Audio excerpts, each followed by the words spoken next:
महाप्रभु चंदन यात्रा नीति रे बड़ विभ्राट सेवायत विवाद जो चाप न खेली बाहुड़े महाप्रभु चलती प्रतिमा मदन मोहन भूदेवी एवं श्रीदेवी समेत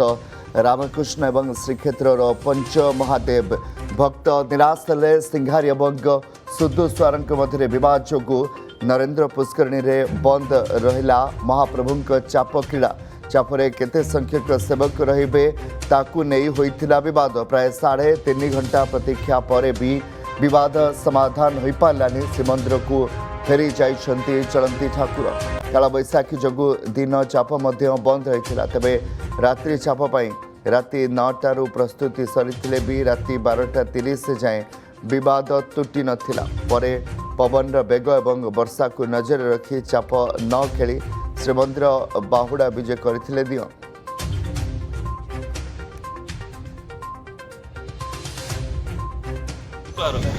उभय सेवा अच्छी उभय आज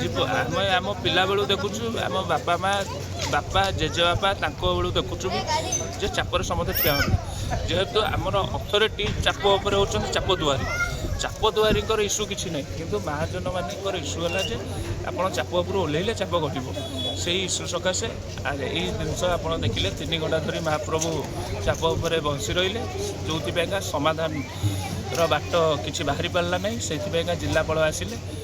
महाप्रभु चापरू चाप न खेल रिटर्न कर श्रीमंदिर को।